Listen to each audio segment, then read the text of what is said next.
Hi, I'm Maria Laura, I'm an astrologer, and I'm here to help you figure out how to use the current astrology in the best possible way. This is not about predicting the future, this is about creating it.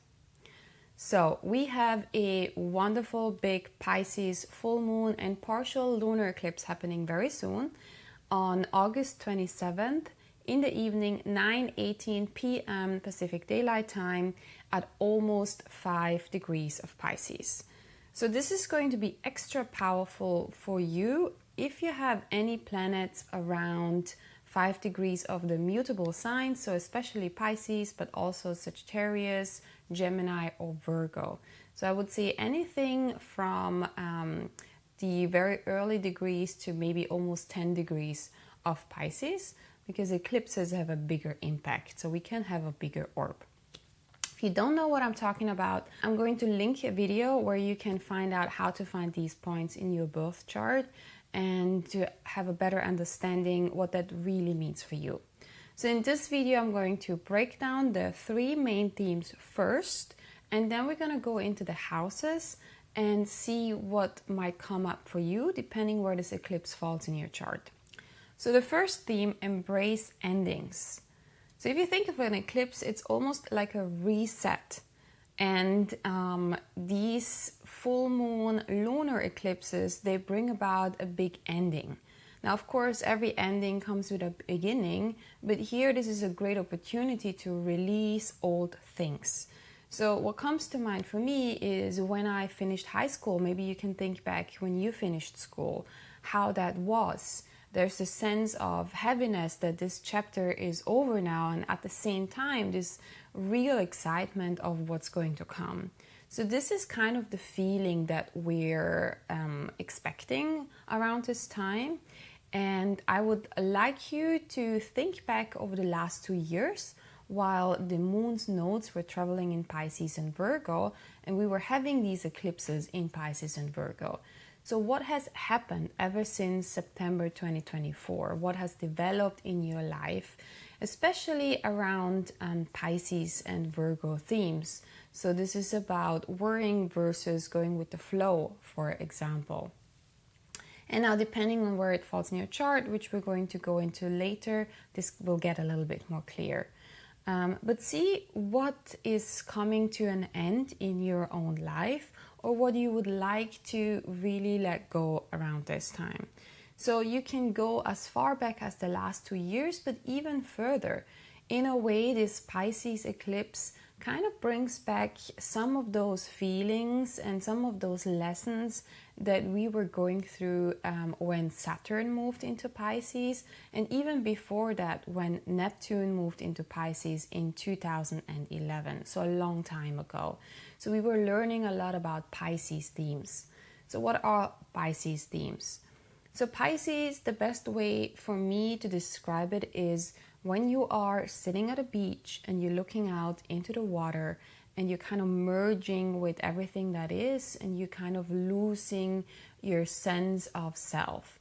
Like you're not thinking about your to-do list for a moment, you're not thinking about yourself, you're just really present with that beauty and you're kind of feeling connected to everything. So we can have these states when we're creating music, when we're in meditation, also with plant medicine. So these are also very Piscean themes. And with that comes an ability to dream, comes ability to create. It brings up a lot of gentleness and compassion to others because we are feeling so connected and almost merged with them in a way. So this gentle, mystical, creative vibe is what has been a part of our life. And sometimes that sensitivity can feel hard for people to deal with. And so the shadow side of Pisces is wanting to escape the harsh reality that we might be living in. And that escape form can be, for example, drugs or scrolling, or also kind of dreaming about things but not quite having the courage and the plan to get it started and get it executed. So these are all Piscean themes. So if you think about your relationship to this kind of energy, you can also figure out what has developed in that sense for you. And now the ending, it doesn't have to do with Piscean themes for you necessarily, but just see how you have learned and grown over the last 2 years and what you need to let go of. And what it is for you will be clear to you. Which brings me to the second theme, which is perspective shifts and sudden insights of clarity. So this is a really amazing eclipse and full moon in the sense that there is really these flashes of insights that I see coming in. The Sun is conjunct Mercury in Virgo, so Mercury has just recently moved into Virgo. And Mercury loves to be in that sign that's so good when it comes to discernment, when it comes to seeing things clearly and with a great eye for detail, getting things done, being of service, a sense of humility and grace that comes with that. But really that clear thinking. Mercury loves to be in Virgo. So the Sun is going to be conjunct, we say close to Mercury, opposite the Moon. And then we have Uranus, which is the planet of truth, of sudden insights and downloads, sudden shifts, squaring, meaning in a more challenging aspect to the full moon. So whenever we have a square, that brings up action, that brings up tension. So we can see how the combination of Mercury and Uranus here can bring up just sudden sorts of like, wow, I saw it this way, now I realize the full truth. And these perspective shifts, truly, they would have come about not just for this big lunar eclipse ending, but really over the last 2 years. So when we had the nodes traveling through Virgo and Pisces, they are immutable signs that have to do with the way that we perceive the world. So what has changed in your way of viewing yourself within the world or the world at large? And which of the stories that you tell yourself, the beliefs that you have around yourselves, maybe aren't working anymore and need an upgrade, need a shift? Some old stories, some old ways of thinking, can you just lay them down and use this full moon to fully retire them? Then we have the third theme, and that is really about learning to have faith when things are in motion, when things are in flux. So with this dynamic Uranus energy coming in, that's kind of electric, exciting, sometimes even a little disruptive. And then with the full moon in a mutable sign, think of Pisces as water that flows. It's not particularly structured and it's not particularly grounded. So with things in motion, when we have maybe a sense of not being able to fully control things, can we learn how to flow with the changes? Can we learn how to have faith? And faith is a big Pisces theme. So it's not just faith in, let's say, the universe and just a general sense that everything's going to be okay, but also faith in ourselves that we will be able to adapt with whatever's coming our way, that we're able to make the best of whatever is thrown at us. So this sense of faith, this sense of self-trust is going to be important around that time. And that is going to make this Pisces full moon and lunar eclipse a lot more enjoyable, a lot more easeful. Because then we can see that, yes, there is an ending potentially happening, but it is also opening the door to even bigger, better possibilities that maybe we would have not been able to plan or to really micromanage our way to it. And then kind of with that theme of faith and trust, we also have Saturn squaring Mars here. So whenever we have Saturn-Mars in combination, that is a great energy to help us be disciplined, to help us be organized. So even though things might be in motion, if you have a general vision of where you want to go to and a general understanding of what it takes you to get there, who you need to become, you can put in some of that work regardless. So that this doesn't mean that we need to sit back and just see what comes our way and kind of feel like a victim, which is again a little bit of a Pisces shadow too. But here there is also this encouragement of like, yes, go with the flow, but also wake up in time in the morning, make your bed, go sit down and read the things that you need to learn about, you know, all that stuff. So whatever it is that you feel like it would benefit you to create good habits around and to get discipline around, this is what this Saturn, Mars is helping us to achieve. All right, let's talk about the 12 houses and see what themes might come up for you depending on where this full moon and lunar eclipse falls in your chart. So if this falls into your first house, then this highlights your identity. How has your identity been shaped over the last 2 years? What has changed? Have you maybe stepped a little more into your Pisces side that has to do with these more spiritual, creative, sensitive gifts that it brings with it? Have you allowed the world to see more of that? Have you taken steps into that?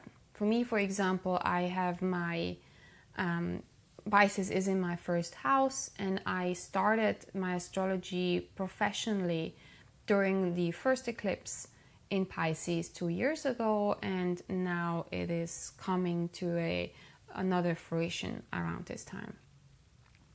If this full moon falls into your second house, then this is very much about your finances, but also about your self-worth. So what has changed over the last 2 years?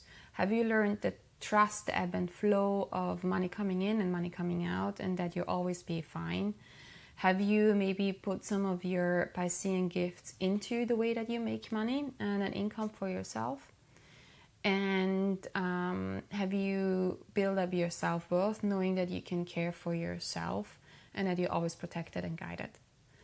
And then if this falls into your third house, the way that you think, the way that you dream, the way that you express yourself, has any of that changed over the last 2 years? Have you brought in more of the Piscean vibes into the way that you communicate? Have you learned how to set boundaries sometimes, stand up for yourself? And what kind of stories that you may have taken up from others potentially have you had to let go of? If this falls into your fourth house, then this is about your home. How has your sense of home or your physical home changed over the last 2 years? What insights have come through of what you truly need to feel grounded and to feel nourished on a daily level? What has changed maybe within family members? Maybe did you have to put up some boundaries there? And what does your inner child need to really feel safe? If this falls into your fifth house, then what has changed in the way that you allow yourself to be seen and celebrated by the world? Your creative Piscean gifts, for example, are you allowing to put them out there and be seen? Or are you kind of keeping them to yourself? So this is very much a culmination of everything that has to do with creative projects, for example, but it could also have to do with kids. It could also have to do with dating. If this falls into your sixth house, then there's kind of this balance between the spiritual life that you bring into your daily mundane world. So truly spirituality often is doing the dishes, as they famously say. It is being really in the present moment. And the work that you do, is there a spiritual aspect to it? And maybe are you allowing yourself to really trust when it comes to work, when it comes to health, instead of worry about things?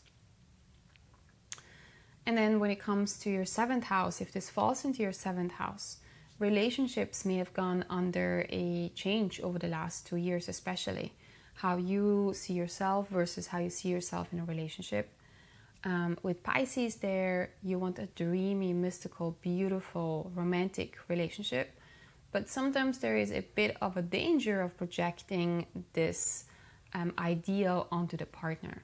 So this is a good time to see what is real, what is not, what works, what does not. If this falls into your 8th house, then sometimes there is an entanglement with other people. You're really feeling other people's feelings and fears and whatever is going on in their energy field. And so what have you learned about that psychological deep dive in yourself, and also maybe about your healing qualities and gifts that you have for others? What has come up in that regards here? And maybe do you have to wash yourself clean of some of the old stories that may not even yours? If this full moon falls into your 9th house, then how have you expanded and opened your mind to new possibilities, to broader horizons over the last 2 years? Have you maybe taken up new courses? Have you gone abroad? What has changed in your worldview? And where are you still wanting to get out of your comfort zone and really chase your dreams? If this falls into your 10th house, then what has changed in your career and social status, the work that you do out there in the world over the last 2 years especially? Have you learned to relax and trust when things are moving? Have you maybe brought in a bit more of the spiritual, sensitive, creative gifts that Pisces brings with it into your work, your spidey senses? And sometimes with that in the 10th house, are you really standing up for yourself rather than overgiving, being too understanding and gentle and compassionate? If this falls into your 11th house, what have you learned about really being lovable and really being worthy of all the love and attention from your friends? How has your friendship circles changed? How has community changed for you over the last, especially 2 years? Is it in balance, that what you give and what you receive? And are your circles that you surround yourself with supporting you in really reaching those long-term goals that you have? And then if this falls into your 12th house, then this is a double dose of spiritual energy, creative energy, and also a sense of letting go and things coming to an end.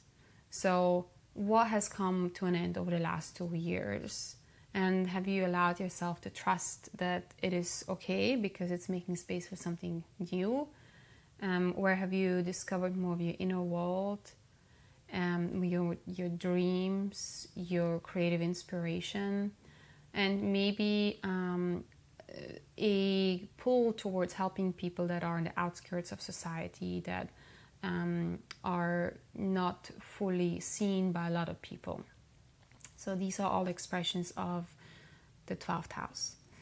All right, well, these are all the 12 houses to reflect on for yourself. For this Pisces full moon, I would say, if you can, go to some water, stare into the ocean, be with yourself, and then see what comes up. Allow all the feelings to wash through you.